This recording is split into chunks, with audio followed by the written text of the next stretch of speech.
여러분 안녕하십니까.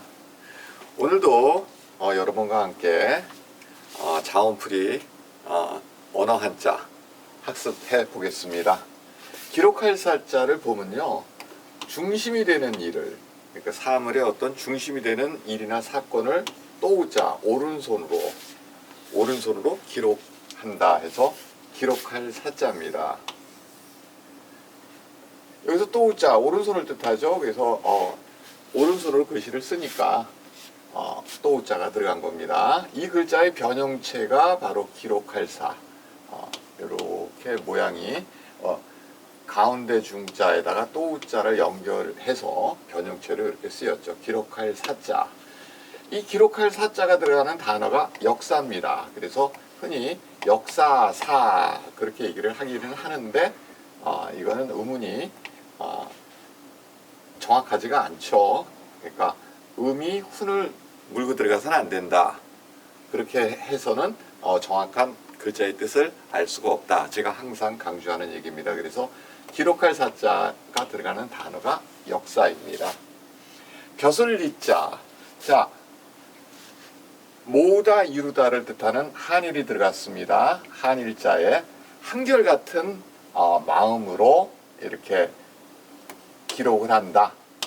역사라든가 어떤 여러 가지 그 사건을 기록한다. 그런 직위에 있는 사람이 벼슬이라는 얘기입니다. 벼슬리자.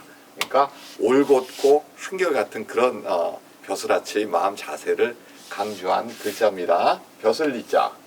자, 이 벼슬리자가 들어가는 글자가 관리죠. 그 단어가 관리. 그래서 우리가 이거 역시 흔히 일상적으로 관리리 하는데 벼슬리가 올바른 의문입니다. 그러면 사람을 누가 벼슬하는 사람이 벼슬아치가 사람을 부린다. 이렇게 해라 저렇게 해라 해서 부릴사자죠. 부릴사. 지금도 뭐 높은 관직에 있는 분들이 많은 국민들을 사실은 이렇게 해라 저렇게 해라 방향을 설정해 주는 거죠. 그런데 지금은 뭐 민주사회가 돼가지고 부린다는 개념이라기보다는 이끈다, 선도한다 이런 개념으로 사실은 현대에서는 많이 이제 그렇게 이해를 하는데 예전에는 거의 명령조였죠. 그래서 부릴사, 부릴사자가 들어가는 단어 사신이라는 단어입니다. 사신사 흔히 그러기도 하는데 사신이라는 단어가 부릴사자가 들어가는 단어죠. 사신사. 사회에서 일반적으로 그러기도 합니다. 맏형자라는 것은 자, 입으로 입구자 말을 어질게. 자, 어진 사람인이 들어갔죠. 사람이 이렇게 절하는 사람의 어떤 그 팔과 다리 모양. 그래서 이렇게 절을 하는 마음이 어질다 해서 말을 어질게 해야 되는 자. 즉 아우들, 동생들을 거느리고 말을 어질게 해야 되는 자. 그런 자가 바로 맏이라는 얘기입니다. 맏형자.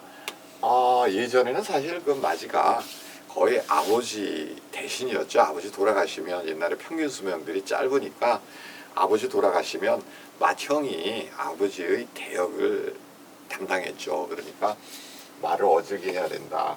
형제라는 단어에 이 맏형자가 들어가죠. 그러면 맏이는 어떻게? 열십자가 무슨 뜻입니까? 많다란 뜻이 있죠. 모으고 엮어서 많다. 많은 어려움. 우리가 많다라고 그럴 때 인생을 살면서 굉장히 어려움이 많겠죠. 그래서 많은 어려움을 형이 집안의 그 많은 어려움을 이겨내야 한다 해서 이길 극자입니다. 이길 극. 이 글자가 들어간 단어 극복이 있죠. 극복. 이길 극자. 많은 어려움을 형이 이겨낸다. 집안의 그 많은 대소사 어려움을. 그래서 이길 극자입니다. 자, 그러면 이 맏형자는 무슨 뜻이 있느냐 하면 또 맞으니까 크다란 뜻이 있죠. 꼭 뭐 신체나 키가 크다라기보다도 우리가 큰아들 그렇게 얘기하지 않습니까? 첫 번째를 큰아들이다, 첫째 아들이다 이런 얘기보다는 큰아들이다 라고 얘기를 하죠. 그래서 개념적으로 맞이는 크다라는 뜻이 있고, 물수자의 변형체 삼수변, 물이 크게 불어나는 것. 즉 옛날에는 우리가 하늘에서 비가 오고 뭐 이런 자연 조건에 의지해서 농사를 짓는 걸 우리가 천수답이라고 얘기를 했죠. 그러니까 물 관리가 굉장히 중요한 거예요. 옛날에 정치의 그 중요한 덕목 중에 하나가 치수 아닙니까? 물 관리. 그래서 물이 크게 불어나니까 마치 뭐 같이 불어난다, 뭐 같이 불어난다, 뭐 태산같이 불어난다 이러면서 물이 불어나는 거를 비유해서 얘기를 하는 겁니다. 보고를 할 때도 그렇게 얘기를 하고요. 그래서 견줄황자입니다. 견줄황자. 물이 크게 불어나는 거. 옛말에 속담이 그런 말이 있죠. 7년 가뭄은 견뎌도 석 달 홍수는 못 견딘다. 그래서 물이 불어나는 게 그만큼 무서운 상황이죠. 그래서 물이 커지는 것을 무엇에 견주면서 또 위에 보고하고 그런 거를 나타낸 글자입니다. 견줄황자. 자, 견줄황자가 들어간 글자 상황이라는 단어가 있죠. 상황. 우리가 상황을 설명드리겠다 그렇게 얘기할 때 바로 이 견줄황자가 들어갑니다. 빌축자, 보이시자, 제상 위에 음식을 가득 차려놓고 조상이나 신에게 보이면서 기도하는 것을 나타내죠. 그래서 제사상, 이런 보이시자는 제상이라는 것이 그런 의미가 있는데, 자, 이런 제사상을 차려놓고 형이 빈다는 얘기죠. 조상님께 또 고하기도 하고 또 빌고 뭐 많이 그러지 않습니까? 옛날에는, 요즘 안 그랬지만 뭐 유세차, 뭐 모년 모월 모시에 뭐 저희가 모여서 뭐 이러면서 많이 기원을 하죠. 그래서 빌축자, 이 축자가 들어가는 단어 축원이라는 단어가 있습니다. 자, 마음심의 변형체, 우리가 신방변이라고 얘기죠. 마음이 바꿀 태자입니다. 이 글자는. 자, 옆에서 설명하겠지만은 마음이 바뀌어서. 자, 우리말에 사실 능동태하고 수동태가 그렇게 명확하게 구분이 돼 있지 않습니다. 예를 들어서 나는 뭐 1900 몇 년도에 태어났다. 근데 사실은 wasborn이죠. 영어로 얘기하면 wasborn, B 플러스 PP에서 정확하게 해석하면 태어나 익혔다 이렇게 얘기를 해야죠. 태어났다가 아니죠. 근데 우리말은 능동태하고 수동태의 정확한 구분이 사실은 없습니다. 수동태라기보다는 좀 더 말하면 피동태죠. 원래는 정확하게 표현하면. 그래서 이거는 바꿀 텐데 마음을 바꾸어서 또는 마음이 바뀌어서 기쁘다는 얘기입니다. 그렇다면 인생살이에는 기쁠 일이 별로 없다는 얘기죠. 우리 옛날 속담에 어떤 속담이 있습니까? 기쁠 때 발톱 자라고 슬플 때 손톱 자란다고 그랬습니다. 여러분들 손톱이 잘 자랍니까? 발톱이 잘 자랍니까? 손톱이 훨씬 잘 자라죠. 그러니까 슬플 때 손톱이 자라고 기쁠 때 발톱이 자란다. 그만큼 인생에는 슬프고 우울한 일이 더 많다는 얘기입니다. 그런데 그런 슬픔이나 우울함을 잘 받아들이면 또 그것이 행운으로 역전되는 경우가 참 많이 있어요. 그러니까 하늘은 꼭 행운을 웃으면서 보내주지 않습니다. 굉장히 괴롭거나 슬프거나 우울한 상황으로 왔다가 그것이 바뀌는 경우가 많은데, 그 상황에 내가 자포자기하고 하늘을 원망하고 그러면 사실은 그 상태에서 실패를 맛볼 수밖에 없죠. 여하튼 인생에서는 그렇게 기본적으로 슬프고 우울한 일이 많기 때문에 마음이 바뀌었다 그러면 이것은 기쁨입니다. 평소에는 어떻게 돼요?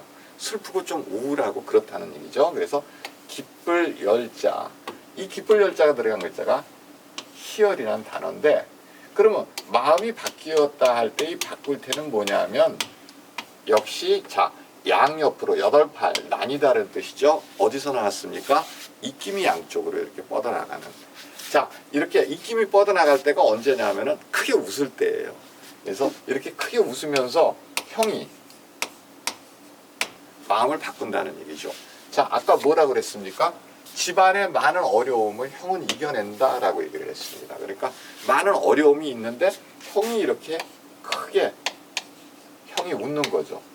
그러니까 뭐가 되겠어요? 역시 근심, 걱정, 우울해서 마음이 바뀌는 거죠. 그리고 이렇게 마음이 바뀌는 것, 이것이 기쁨이다 해서 기쁠 열자입니다. 자, 요 상관관계 잘 이해하시기 바라고요. 다음에 벗을 탈자. 자, 신체를 뜻하는 고기육, 뭐 원래 이렇게 써야 되는데 뭐 또 이렇게 쓰기도 하죠. 뭐 같습니다. 그래서 고기육의 변형체 6달월이죠. 고기육의 변형체가 달월과 같은 형태의 글자입니다. 그래서 자, 고기육의 변형체 원래 또 여기가 떨어져야 된다, 뭐 붙어야 된다 이런 차이가 있는데 그것까지 뭐 굳이 구분하실 필요 없습니다. 그래서 고기육의 변형체도 달월로 쓰고 달월도 달월로 씁니다. 자, 이 두 글자의 관계를 동형이의어라고 제가 누차 강조했습니다. 형태가 같은데 뜻이 다르다. 그럼 음문자에는 유사한 게 뭐가 있습니까? 동음이의어가 있죠. 동음이의어. 발음은 똑같은데 뜻이 다른. 그런데 한자에는 뜻문자이기 때문에 동형이의어. 형태는 같은데 뜻이 다르다. 자, 그러면 고기의 변형체 6달월. 자, 몸이 어떻게 됩니까? 바뀌는 거죠. 바뀌면서 허물을 벗는다는 얘기입니다. 그래서 옛날에 뭐 곤충이라든가 뭐 파충류 이런 게 또 허물을 벗고 매미도 허물을 벗고 그러지 않습니까? 그래서 몸이 바뀌는, 그래서 허물을 벗는다 해서 벗을 탈자입니다. 벗을 탈자가 들어간 그런 글자, 뭐 탈락이 있죠. 탈락 조금 부정적인데 뭐 우리가 탈의실 그럴 때 탈의도 사실은 뭐 이 탈자를 쓰죠. 받칠세자. 자, 별을 수확해서 벼화자죠. 별을 수확한 다음에 돈으로 바꾸는 거죠. 내다 팔아서 돈으로 바꿔가지고 세금으로 바친다는 얘기입니다. 받칠세. 그래서 세금의 기본적인 것은 나라에 바친다는 뜻이죠. 그래서 받칠세. 세금이란 단어 여기에 쓰이죠. 그래서 별을 돈으로 바꾸어서 나라에 바친다. 그 바치는 게 뭐냐? 세금이라는 얘기입니다. 자, 다음에 말씀은 말을 갖다가 어떻게 상대방이 태도가 바뀌도록, 즉 설명을 잘 듣고 나면 어쨌든 태도가 바뀌겠죠. 뭐 좋은 식으로 바뀌든 아니면 뭐 잘못된 거를 보고받고 막 화를 내든 보고를 받으면 상대방 태도는 바뀌게 돼 있습니다. 어떠한 형태로든지. 뭐 궁금한 걸 이해했으면 또 그 후련하다라는 식으로 바뀔 수도 있고요. 그래서 말을 상대방이 바뀌도록 또는 상대방을 바꾸기 위해서 말을 고한다 해서 고할 설자입니다. 저도 사실은 여러분에게 이게 설명해서 여러분들이 한자에 대한 지식이라든가 어떤 그 능력을 바꾸도록 하기 위해서 제가 설명을 하는 거 아닙니까? 그래서 이 고할 설자, 말로써 상대방이 바꾸도록 또는 바뀌도록 고한다. 고할 설자가 들어간 단어, 설명이라는 단어가 있습니다. 자, 오늘도 또 언어 한자 자원풀이 한번 여러분하고 학습해 봤고요. 한번 다시 방송 한번 리플레이 하셔서 한번 다시 들어보시고 또 한 번씩 쓰셔가지고 여러분의 실력을 만드시기 바랍니다. 우리가 일본의 약자나 또는 중국의 간체자 같은 경우도 사실 원자를 알고 약간 변형 원칙 한 몇 가지만 알면은 굉장히 쉽게 이해가 됩니다. 어원은 정자체로 이해하고 일본 약자나 중국의 간체자를 공부하는 것이 훨씬 습득력이 빠릅니다. 어원을 정확하게 이해하지 못하면 그야말로 부호를 무작정 암기하는 식이 될 수가 있습니다. 그래서 여러분들 우리말의 약 70%의 어원을 차지하고 또 일본어, 중국어 한자의 기본이 되는 이 정자, 자원풀이 언어 한자 학습 계속 부단히 노력해 주시기 바랍니다. 감사합니다.